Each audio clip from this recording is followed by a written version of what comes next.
Naghain ng petisyon para sa 5 pisong pansamantalang taas pasay ang isang grupo ng transport cooperatives sa Northern Mindanao. Pinag-aaralan na rin daw nila ang pagbabawas sa mga papasadang modernized jeep para makatipid sa krudo at maintenance. Live mula sa Cagayan de Oro City, may unang balita si James Paulo Yap ng GMA Regional TV. James. Igan, dahil nga sa patuloy na pagsipa ng presyo ng petrolyo ay dumadaing na ang ilang operators at mga kooperatiba na nagpapatakbo ng mga modernong jeep dito sa Northern Mindanao. Formal na naghain ng petisyon kahapon ang Northern Mindanao Federation of Transport Cooperative para sa 5 piso na provisional increase sa LTFRB 10. Naging basihan ng NOMFED-TRASCO ang patuloy na pagtaas ng presyo ng diesel at ang big-time oil price hike. Anyway, kung mubalik na po pagkunhod ang ato ang krudo, ibalik na po nato ang pamasahero plitihan sa dati.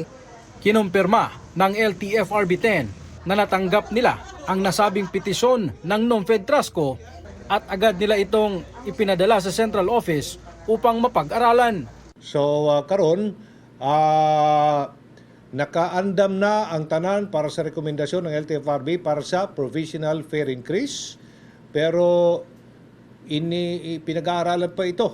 Habang hinihintay ang desisyon ng LTFRB sa kanilang petisyon, pinag-aaralan ng mga transport group ang pagbabawas ng mga modernized jeep na papasada upang makatipid sa krudo at maintenance ng kanilang operasyon. Katong mga low income na mga kwan, pundo sa to kay imagine mo magsuldo ang driver.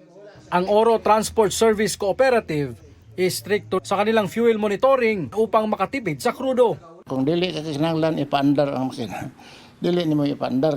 Ayon sa LTFRB 10, nasa 3.5 billion pesos ang nakalaang pondo ng ahensya para sa fuel subsidy at service contracting program.